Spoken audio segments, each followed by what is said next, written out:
What's up, guys? It's RGT. I have a secondary channel in which I go live on there, do sort of reactions to stuff, and I talk a lot about retro games over there. I know, Retro Gaming Tube 85 is back. I don't edit any of these videos. They're edited by Brett, so they're actually pretty fun and enjoyable to watch, but I didn't have a video for today's main channel, so I figured I'd steal the video for the stash and put it on this channel so you guys can sort of see what we're doing over on that channel. If you like it, I'll have a link to the stash in the description box down below. But yeah, without any further ado, here's what we're doing over on RGT 85 Stash, and hopefully you like it.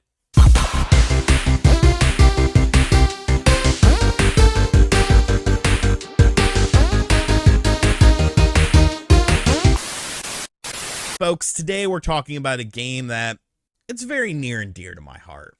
It's a game that I absolutely love. I think it's one of the best sequels of all time. It is pretty much near perfection in terms of a video game, at least that released around that time is concerned. And it's something that is very important for video games because at one point in time, this character was bigger than the plumber himself.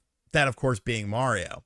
I'm talking about Sonic the freaking Hedgehog, a franchise that's had its ups. It's definitely had its downs, but at one point in time, Sonic was bigger than Mario, and I feel like his games were just so impactful, especially in the earlier days of Sega, that it's just amazing. It's absolutely amazing, because a lot of kids, a lot of younger people, you know, they don't realize just how big Sonic the Hedgehog was back in the early 90s. You had Sega, a company that was looking for their footing in the US market. The Sega Master System did come out stateside, but there was really no third-party games for it because Nintendo had a stronghold on them. So they were trying to come up with a mascot themselves. And what did they come up with?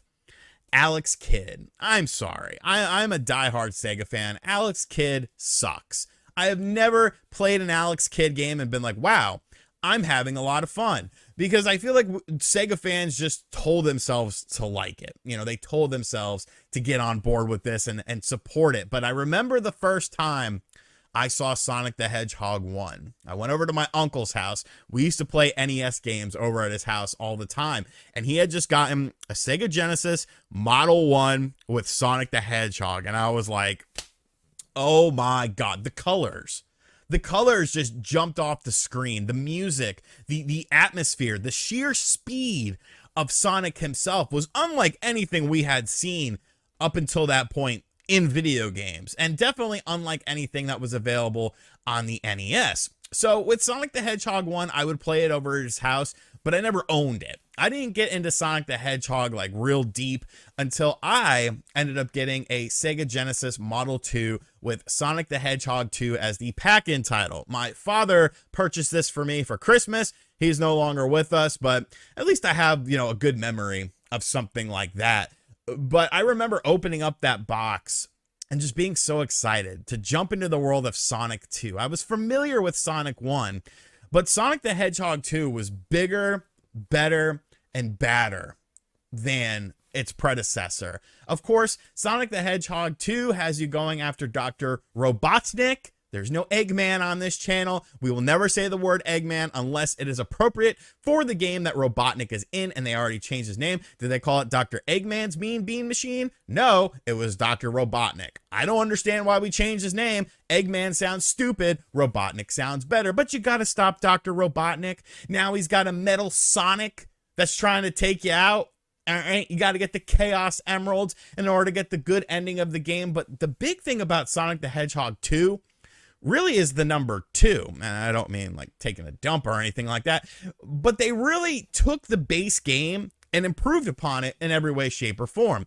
Of course, the big move that's been added into Sonic the Hedgehog 2 was the spin dash. In the original game, you would basically have to get momentum, press down in order to go into a ball, and then that was sort of your spinning attack that you would do, and you would go through the levels a little bit faster. But in Sonic the Hedgehog 2, they added in the ability to hold down, tap a button, and then you would sort of build up speed, and then you would go. This added a whole new dynamic to the formula. It added a whole new dynamic into the game. It made gameplay feel a lot more seamless. If you wanted to get that speed, you weren't necessarily reliant on the level design or the hills to sort of propel yourself forward. You could do it on your own. You were in control. And that was something that was just absolutely brilliant. It didn't really like feel tacked on. It felt like it was something that should have always been there. And that's why in subsequent releases of Sonic the Hedgehog games, they usually have it so that if you play Sonic the Hedgehog 1, you can add in the dash mechanic from Sonic the Hedgehog 2. It's obviously a staple of the franchise. We also have the number 2 because of the fact that we have 2 players now in this game in 2 different modes. We are introduced to a new character named Tails who has, well, 2 tails. Miles Tails Prower to be exact. And this was a really fun thing because it added in the ability to play with a friend. Now, granted, like Tails wasn't exactly the dominant character or anything like that, but as you're playing the game, you could have a friend or a computer-controlled AI control Tails, and it was actually very helpful in doing things like attacking enemies and doing things like getting rings, because you got to get rings. If you don't have enough rings, you might get hit and you might die. And you don't want to die in this game.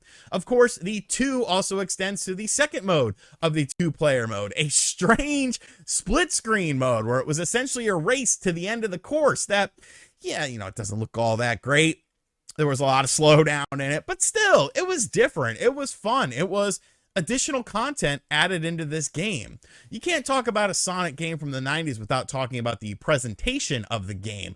And really, I think this game stands the test of time in terms of graphics, in terms of color usage, in terms of enemy sprites, in terms of music, in terms of level design. Chemical Plant Zone is still one of the greatest songs of all time. I remember the first time, like, I'll never forget this. When I got to level 2 for the first time that Christmas morning, and that song, I was like, what is this? This is the new dance song of the future. Like, it was just such an infectious song. And like the whole soundtrack is absolutely amazing. All of the levels themselves are very clever. Casino Night Zone, like I used to spend so much time trying to hit the jackpot, and it's like, why am I doing this? I don't know. It's fun. It's little deviations within the game. And then of course you got into the extra stuff with the game, the stuff that you don't know about on the surface level, like Golden Sonic, Super Sonic, the introduction of arguably one of the coolest characters of all time. Insane speed, insane traversal of the levels. Just wow. What an amazing game. Like the boss battle at the end against Robotnik, the Metal Sonic battle as well. The Metal Sonic battle wasn't all that hard. Of course, Metal Sonic was also in Sonic CD as well. That's a whole story for another day, because Sonic CD was technically supposed to be Sonic the Hedgehog 2, but Sega of America didn't like Sonic CD as the sequel of the game. They wanted something a little bit different, so they made Sonic CD its own separate thing. Story for another day. But I think Sonic the Hedgehog 2 is one of the greatest games of all time. I think it's arguably a top 5 sequel better than the original game as well. You know, something like, people always say, well, what's a game where the sequel is better than the original? And everyone says, oh, Street Fighter, you know, Street Fighter 2 was so much better than, you know, Street Fighter 1. And I think Sonic the Hedgehog 2 is a lot better than Sonic the Hedgehog 1. And Sonic the Hedgehog 1 was a good game in its own rights. But Sonic 2, man, it just took everything from the first game, turned it up to 11, and then added in so much new stuff. You know, that co-op ability, that second player mode, all the sort of little hidden things within, you know, the game, like Golden Sonic and stuff like that. It's a game that I absolutely love playing through at least a couple times a year. Just so many fond memories of it. And, you know, it's a very accessible game. It's available on like every platform and, you know, modern platforms and stuff like that. There's enhanced versions of it as well. It's a game that stood the test of time, and maybe, you know, it's kind of a shame how Sonic, you know, was perceived for so many years, because Sega just tried to milk it to death when they didn't really have to. You know, you didn't have to. You had cartoons of Sonic the Hedgehog, animated movies, 2 cartoons, all this merchandise. Sonic was the freaking man. And there's not many companies, there's not many mascots, if any, that can say, hey, at one point in time, I was bigger than Mario. And Sonic the Hedgehog can't say that. So let me know in the comments section down below. Do you have any fond memories of Sonic the Hedgehog 2? I definitely do. It's top 5 Sega Genesis game to me. It might actually be my favorite Sega Genesis game. And I know some of that is nostalgia speaking, but I actually still have, well, I repurchased it, a Sega Genesis Model 2 with the Sonic the Hedgehog 2 pack in. I didn't sell that when I sold my collection because I don't know, you know, that was my first brand new video game system. I got an NES. My uncle, the same one who played Sonic 1 on his Sega Genesis, when he got that Sega Genesis, he gave me his NES. So that was my first hand-me-down system. But my first brand new to me system was that Sonic the Hedgehog 2 pack-in of the Genesis 2. And really, like, that just set my life on a trajectory of video games and, you know, being obsessed with them. So it's funny. It's funny how everything comes full circle. Thank you guys for checking out this video. Hope you're enjoying the stash. Seems like the support is definitely there, so I appreciate you guys. And I'll be back on the next episode.